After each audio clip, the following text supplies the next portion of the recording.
8:28 past the hour. Live look at the Capitol. President Trump's sweeping immigration crackdown is facing a stunning rebuke in the courts, where judges have ruled against immigration and customs enforcement detentions in roughly 90% of more than 10,000 cases. Politico has been tracking the rulings and has released a new database documenting the court's lopsided results, ICE's tactics for defying judges' orders, and the rising tensions between the courts and the White House. Joining us now with more, senior legal affairs reporter for Politico, Kyle Cheney.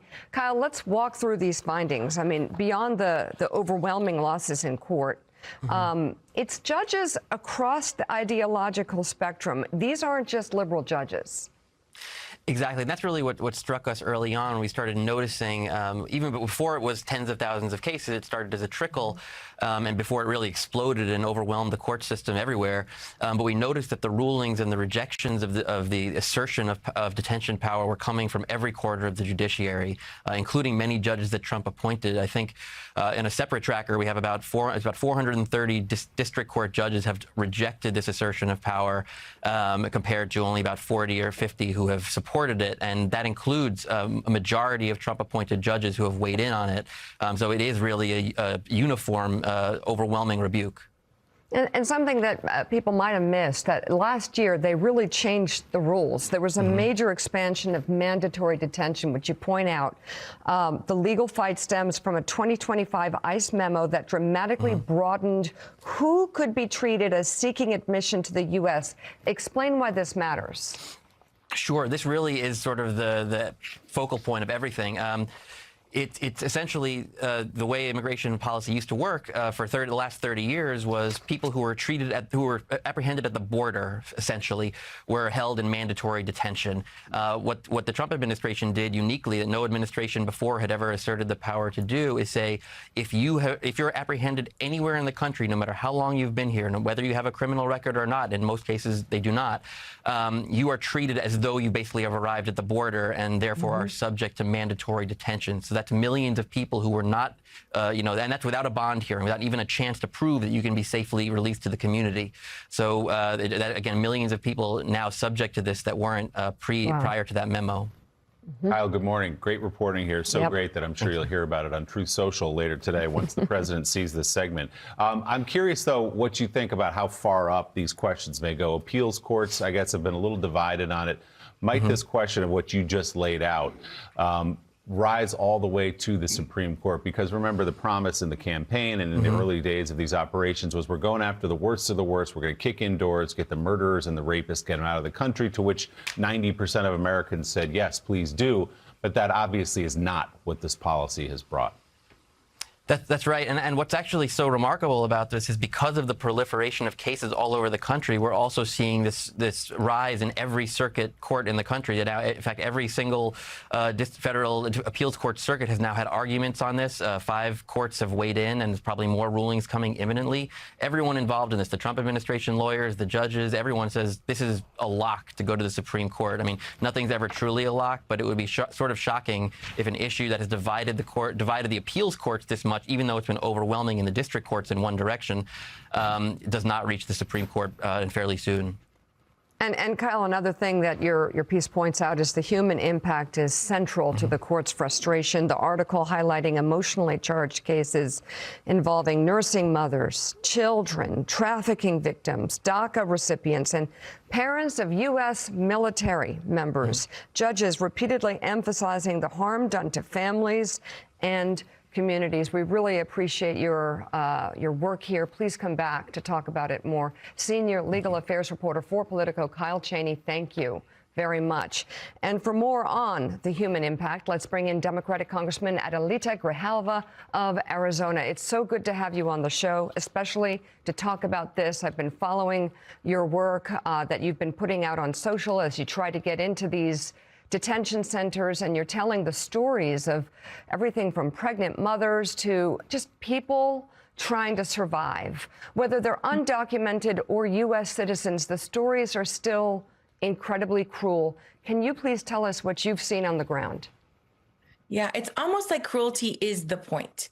You know, when you are walking in and talking to people who, you know, like Olivia is a 19-year-old nurse. Kevin recently graduated from high school, had colon cancer, waiting for his parents to come. He wanted to just say goodbye. Juanita Benitez, 80-year-old grandmother who just wants to be reunited with her family. It's a mom who has a baby in the NICU in Corpus and is in detention. I mean, when they tell you their stories, it's so hard to try to wrap my head around what it's like to be in these situations. I'm a mom of 3 kids. And so when you look at their eyes and they don't know what's coming next, they don't know what the next path is, because they're being held in these facilities without any real connection with the outside, but also like, what's next? No one is telling them. And I think that's part of like this mental cruelty. And so when you look at the devastation and you're talking about the real life impacts to people, we're going to look back on this. And it's a huge black eye for this nation when we have all of these people who have not committed a crime. 91% of them are in private prisons. And when the average American who's talking about, you know, the fact that they can't fill up their tank of gas knows that the Dilley facility in Texas gets $15 million flat a month, regardless of how many people are there. So how does it work in terms of detention, Congresswoman, how does it work in terms of the detention process? Do the people in these detention centers get due process? Are they waiting for it? And also, I know you've been trying to get into these detention centers to see the conditions inside. What have you found? Yeah. So what has happened? Everyone is very different. It's a very unique situation. So some people were walking out of their court hearing and were detained there. There are almost 400. Last week, there are nearly 400 DACA recipients who are getting picked up because that no longer is gives you permission to be in this country. So when I've been going up to the door, the first time I went, we had to schedule an appointment 7 days out. Just recently, when I went to Florence, I walked up and I said, I'm here to do an oversight. They brought up 2 supervisors, and about 20 minutes later, I was in. I wasn't allowed to take any staff, but thanks to Representative Neguse, who sued this administration, they do allow us in, but they only allow us to wherever specific area we ask to see. Congressman, I don't understand. This is what I don't understand. I saw a headline in the LA Times while you were talking that said ICE is going to extend restrictions on members of Congress visiting these internment camps. Now, I don't know if ICE, the people that run... already restricted. I don't know if people that run ICE and that run this White House understand, but you fund ICE. Correct. You are in control of whether ICE continues or not. They don't have the right to restrict. Nobody ever told me when I was a member of Congress, you can't go here or you can't go there. They never told members of Congress, because if they did, we would come together, Republican and Democratic alike. Oh, well, that's very cute.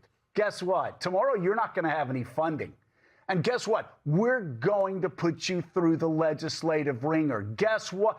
How in the world can they tell you? Like, for instance, you can't go to Alligator Alcatraz. When we hear the horror stories coming out of these detention centers, how does the second branch of government tell the first branch of government, who makes them possible, what you can and can't do? I don't understand. Please explain. I wish I could. I wish I could. I am just as pissed as you are when I go there and they're like, we're not sure if we can let you in. Like, that is my responsibility. Going and seeing what's happening in these detention centers, these are real life consequences to real people. And what I think is making a difference is when members of Congress go and can talk specifically about this person. We need to humanize this, because this administration has been othering immigrants for a very long time. And many of the people look just like me when I walk in. And they're all talking about, you know, I was on my way to work.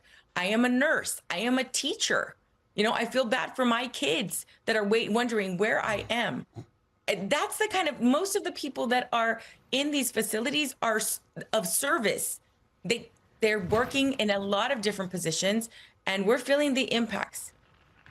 You know, Congresswoman, there were moments during the civil rights movement whether it was Bull Connor taking dogs and fire hoses to Black Americans, whether it was the bombing of the 16th Street Church in Birmingham. There were moments that so-called, quote, moderate white Americans were awakened to the horrors that were being visited upon Black Americans, and that caused the civil rights movement to move forward. What do you say to people who are still numb to all of this about what's going on inside these internment camps? What do they need to know to wake up to the horrors that Americans and refugees and people who are here legally are going through right now, every day, in internment camps paid for by them? Open your eyes and wake up. Literally wake up. Because the problem that I see is that this administration makes blanket statements about what's not happening, and we have a portion of our nation, people that are like, believe them blindly. Even if they know what's happening, they hear what's happening, they can see it with their own eyes. If this administration says it's a lie, then they believe it. And that, to me, we have to realize that 91% of the people in detention right now in these concentration camps are in private prisons, 91%. So follow the money. They're putting, private prisons are a for-profit business, which creates a very dangerous incentive. Can you explain this also? I'm sorry, Americans need to understand this. ICE stops people, pulls them over because they have quotas they have to meet internally from Stephen Miller and the White House. Then they go into the prisons. And these people that run these private prisons, they make more money the longer they hold people in these horrific conditions. Explain the scam that's going on here, that the more you abuse people by keeping people there that shouldn't be in internment camps, the more money they make.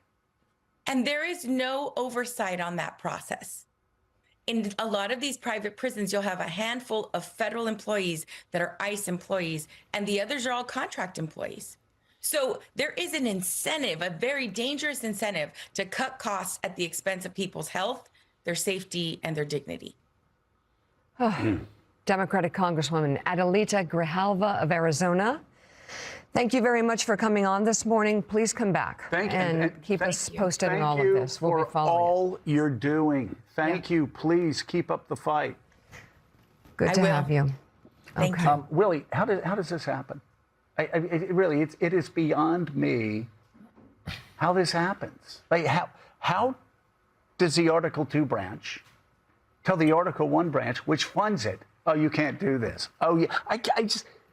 The reason it seems like it's blowing my mind is because it's blowing my mind. Sure. Because if somebody, as a perceived right-wing Republican, let's say somebody in the Clinton administration said, oh, you can't go there, I would go to a Democratic chairman, might be Barney Frank, the most liberal Democratic chairman, and I'd say, hey, the White House is stopping me from seeing this. I want to see this. And they'd go, oh, no, they're not. And they'd pick up the phone, they'd call the White House and say, you either let the congressman in, or there's going to be shit tomorrow for you. And we're going to call you up on the Hill. We have oversight. We pay your bills. You let us in. This is so un-American. It's bizarre. Well, you know the answer to the question, which is the Congress now, in this era under Donald Trump, does not view itself as the first branch of government. They view Donald Trump as king, effectively, and their job is to please dad, or however many of them look at him. They tremble in fear of him. They're going to call Donald Trump and tell him something. Mike Johnson's going to do that. Who in the Congress would ever call Donald Trump and tell him what to do? We know the power dynamic in this party. This has to matter. It begins and ends with the president. Think of the most right-wing Republican in Tip O'Neill's Congress. If that right-wing Republican were disrespected by a Democratic president and told they couldn't go somewhere, what would Tip O'Neill do? Tip O'Neill would pick up the phone and get it done. and whoever that right-wing congressman was, he would be where he or she wanted to be the very next day. You ask the only question that is on a lot of people's minds with regard to this. When United States senators and United States members of Congress go to one of these federal prisons, and that's what they are, where they're holding these people in detention, and they're refused entry, you wonder, what's wrong with that senator or that congressional representative that they don't do exactly what you were just talking about? Go back to work and say, cut their funding. If they're not going to allow us to see Americans being held captive by ICE, cut their funding. There you go. It would be so ugly so fast. We're going to stay I'm on talking this. about the way it's been. Coming up, we're keeping an eye on Beijing, where President Trump is set to arrive very soon. We're going to bring you live coverage as soon as Air Force One touches down. Morning Joe is coming right back.